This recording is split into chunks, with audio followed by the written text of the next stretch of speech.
Hello again, Eric Arnold here, not in the sports barn tonight. We're in the secondary studio. It's about 4 a.m. on the, 6th of May. We got a handful, and by handful I mean two picks for you. On this Thursday, nothing like our big Wednesday. We had action all over the place, and we actually did okay. It could have been a fantastic day, but couple breaks went against us, so it was just an okay day. So let's get to it. Let's look at it here. See what we got. Well, we had the first game. We had the early game, that White Sox Reds game. We lost. I'm upset we lost, but I don't know what else we can do there. I mean, I still say the value is on the White Sox. I said that the Reds' main weapon, Castellanos, either would not play or go for 4. He didn't play. This whole when they take a guy out in the middle of a game, he's not going to play the next day, or if he is, he's not going to play very well, especially in today's namby-pamby player era where nobody can play 5 games in a row. So. Yeah, he tweaked some kind of muscle pull or something that he had to be taken out, so he didn't play. So we had that going for us. We knew that was going to happen. We said Dallas Keuchel pitches well against the Reds. No runs given up by Dallas Keuchel. I'm thinking we're looking pretty good, but then of course the White Sox get 2 hits and we lose 1-0. I mean, I don't know. What else can you do there? I just think that's one you just chalk up and say, get them next time. We weren't way off there. So, loss. This next one we screwed up. Just flat screwed it up. We were wrong. I told you in a previous video that John Means is morphing into an ace. And then, of course, I just completely was like, did I say that? Oh, well, we don't need that anymore. We'll just throw that away. It was just stupid. The guy just went out there and dominated, and we're probably now we've missed all our.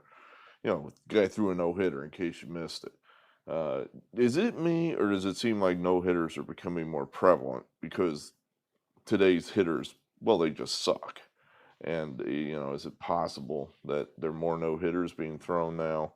So that's 3. So far this year, 4 if you count the 7-inning no-hitter by Baumgartner. The 7-inning no-hitter by Baumgartner. The sooner it all goes back to normal cannot be too soon for me. But at any rate, we screwed up there. We should have been on the other side. We should have had Means, and we just convinced ourselves that we wanted the Mariners for some reason. So that was probably the worst mistake we made today. And then the rest of it, the Braves, we got that right. The Braves are better than the Nationals. The Marlins, they did exactly what we'd hoped they would do, or maybe the Diamondbacks did exactly what we hoped they would do, which was lay down after, basically they should have won that game the night before. You got the bases loaded, tie game, 8th inning. You don't score, very discouraging. So they get shut out.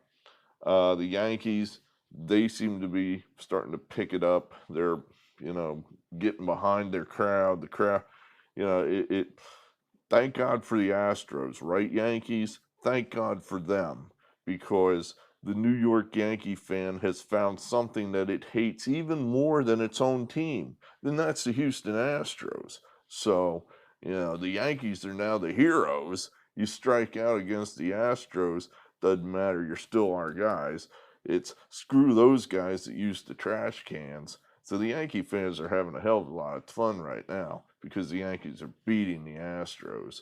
So it's all happy, happy, joy, joy right now in the Bronx. Hey, we got the Tigers. That was the win of the night. Got the big underdog there.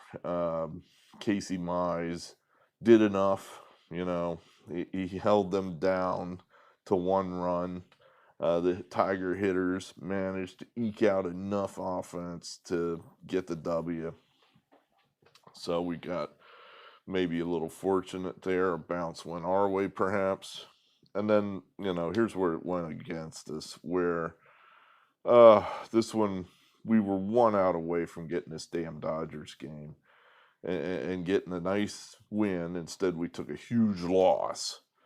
And it set the stage. The Dodgers have a 1-run lead. There's 2 outs. There's a guy on first and third, I think, and the Dodgers have 1 out to go. They got 1 out, or I think it was first and second. I don't know. It doesn't matter. They got 1 out to go. They get a 1-run lead. Tyne runs on second, 2 outs. The pitcher, some scrubbo, relief pitcher, he comes in and he just, boom, 6 pitches, 2 outs. He's dealing. Just boom, boom, boom, out. Boom, boom, boom, out. Dude's dealing. And then 1 out to go. Here comes the big meeting at the mound. Everybody comes rushing in to talk about how are we going to get out this last batter. 6 guys there talking to the pitcher. And I'm thinking, well, it's over. We've lost. That guy was in such a rhythm. He was in such a groove. What the hell are you doing breaking this guy's rhythm? You fucking idiots. What are you doing?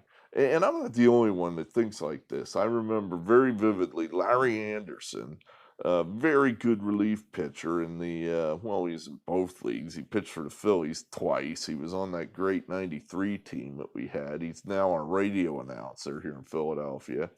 He's made comments to the effect of the same thing. It's like, if a relief pitcher's out there and he's dealing, don't go out to the goddamn mound. What the fuck are you doing? This guy is in the groove. He's in a groove, for Christ's sakes. Don't break the guy's rhythm. Everything he's throwing right now is on the edge. It's on the black. It's everything. He has got it going. Don't go out there and say, well, no, do you remember the scouting report that we need to go this, that, and stay away from this? Of course he remembers the scouting report. And if he doesn't, it doesn't matter because he's throwing cheese on the black. Leave him the fuck alone. But no, that's why games last 4 hours, because we have to have 17 meetings at the mound to cover every last contingency, and then they screw it up anyway. So, of course, after the meeting breaks up, the very first pitch he throws is a meatball right down the middle, smash, single into center field, game tied, and then, it went on from there. He couldn't get another out. We lose. It's like, why did they break that kid's rhythm? He was in such a groove. Oh, my God. So as soon as he went to the mound, I thought, oh, no, we're going to lose. And then we did. Son of a bitch. Indians, I went cheap there, went cheap and went on the run line, just trying to, lessen my exposure. And wouldn't you know it, the Indians win by a run. I was right and I was wrong, I was wrong. I was right in that Bieber did not have it, did not pitch well, gave up like 4 runs or something like that. And then I was, wrong in that somehow the Indians scored 5. So that was disappointing. I haven't done the math yet on that as far as, are we making money, going cheap on the run line, because it has come into our favor a couple times where we've avoided, a huge loss by ducking some giant punch from a beaten favorite.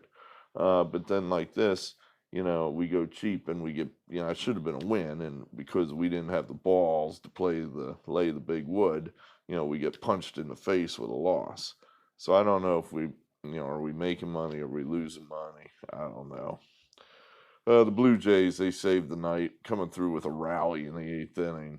To get up and get the W there. I knew their bat's going to break out at some point, and they did, finally. So that helped us there. So, like I said, I think we were +1 for the night.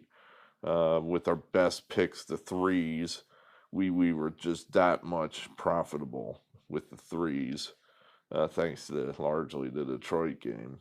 But it could have been a great night if they'd just not gone out to the mound in Chicago. If they'd just let that Dodger pitcher go, just let him go. He's dealing. Leave him alone. No, no, no. We have to control everything, don't we? We have to. Don't we, Tommy the Commie, governor of Pennsylvania? We have to control everything. I have to control your life, lest someone might die without my permission. Son of a bitch. All right, where are we? We only got 2 games for you here today. Both early games, so hooray! This video will be up by 5 a.m. So maybe a couple people will see it.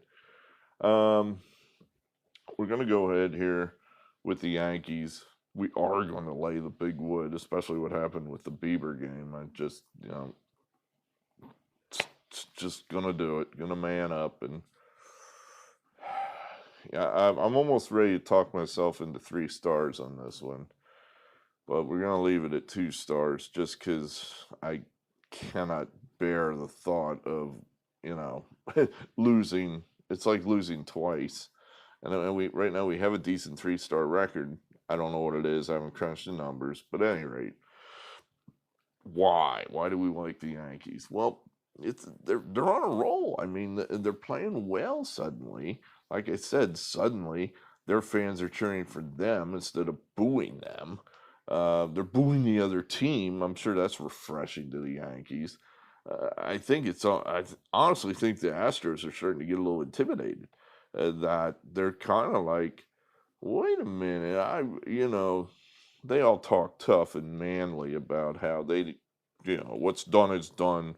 We don't care. Yeah, okay. If you are actually hated, guys, the baseball fans, the real hardcore fans, and that's who's at these games. These are the people that want to go to these games, that are buying these few tickets that are available, that are braving whatever restrictions and such. That these are the people that really hate you. They hate you, buddy, and with good reason. You cheated. You cheated, Astros. Your World Series is void, doesn't count, doesn't matter. You have no right to call yourselves champions. So I think the Astros are just a little taken aback by the hatred that is here on the East Coast for the Houston Astros. And then you got Cole. You got Garrett Cole going. Now, do you remember the last time he was affiliated with the Houston Astros? Let me set the stage for you here. He's on the Astros. He's the MVP. He's pitched 2 games in the World Series against the Nationals. Got beat by one Game 5. Now he's in the bullpen for Game 7. He's the MVP, for Christ's sakes. Not the Cy Young Award winner. He's the MVP of the league. He's the best player in the whole goddamn league. And he's in the bullpen. So, he's got 2 days rest. He's ready. He is so ready to be the hero. And so Zach Greinke goes out there. He pitches well. They're ahead 2-0. It's in the 7th inning, top of the 7th inning. Greinke gets 1 out, then smash, home run. Now it's 2-1. It's 2-1. Then Greinke walks a guy. Now it's getting a little shaky. Tying run at first base, 1 out. We got 8 outs to go. So this is it. This is where you bring in the MVP. You bring Garrett Cole's ready.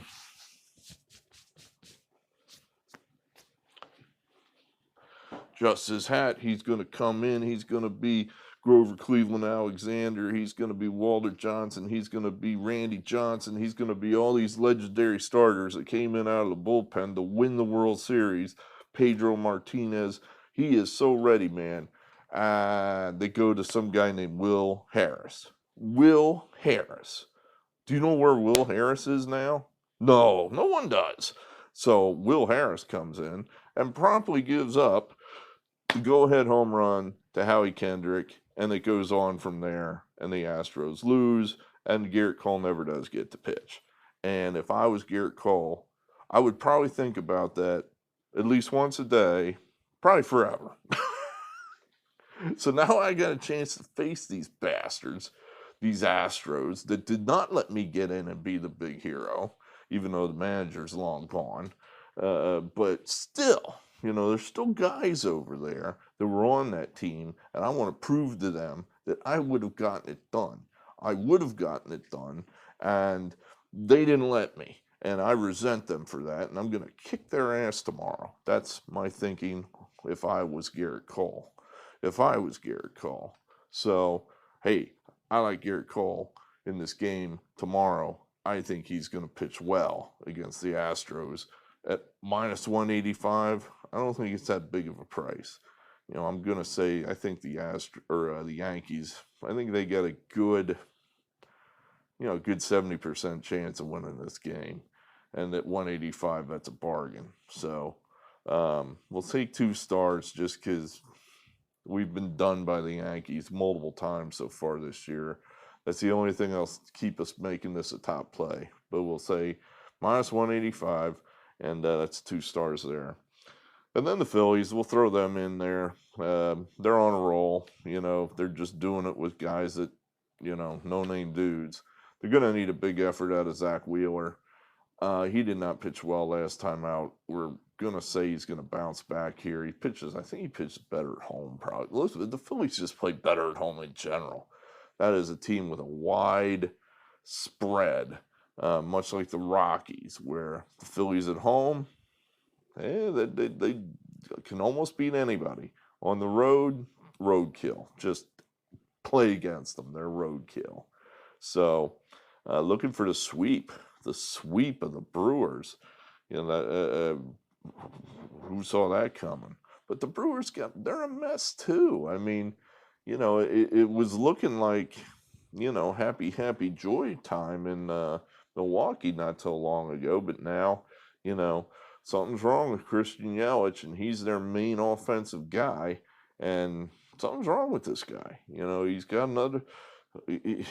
That's not usual when a guy comes off the DL, plays a game, goes right back on the DL. That's worrisome. So, if I'm on that Brewers team, I'm kind of like, oh man, Burns, what's wrong with him? He suddenly disappeared. He was unhittable, and then now he's, mystery arm injury or whatever. So you got to be wondering a little bit. It's like what the rookie of the year, or was he rookie of the year? Hahura, remember him? He's not even on the team anymore. He's in a bunch of a slump. Is a flash in the pan for this kid. So a lot of guns that the Brewers were kind of dependent on now suddenly disappearing. So what looked like could have been a really good year here for Milwaukee, now it's getting kind of shaky. So I'm going to say the Phillies just keep on going here, and we're getting a price here. They expect Woodruff to dominate the Phillies. I think it's just as likely that Wheeler dominates the Brewers. This is definitely a 50-50 game, and at plus 112, I think we're getting value. So those are the only 2 games we got. So I looked and looked and looked, and I just couldn't come up with heads or tails on the other ones. Pittsburgh Louie will probably have a correct answer in the comments. So, be sure to come back and check that out and see what he's got. He's well above 500 this year. His model is different than mine. He picks short dogs and short favorites, and I'm sure he'll have one or the other for you. And it'll probably be right. So, pay attention to that. At any rate, that's all we got for you here this morning. So, what else is going on? I got to get to bed here, so I got to get up. I got a doctor's appointment. Not I don't go to the doctor. My mother's going to the doctor. I'm her advocate, if you will. I'm there to ask, the questions she should be asking. So, like, how many times have you done the surgery? What are the chances of it working? What are the downside? What are the chances? Blah, blah, blah, that sort of stuff. So, we'll, and then you know, and then she'll ask me what to do. It's like, what are you asking me for? It's not my eyes. You know, if it was me, I probably wouldn't have it done, but, you know, then I'm not the one walking around bumping into stuff because I can't see. So, you know, anyway, good, great, thanks. Anybody new, consider subscribing. Hit the like button if you care to. Very good. We appreciate anybody that takes the time to watch the video. Thanks. We'll talk to you again. Eric Arnold out.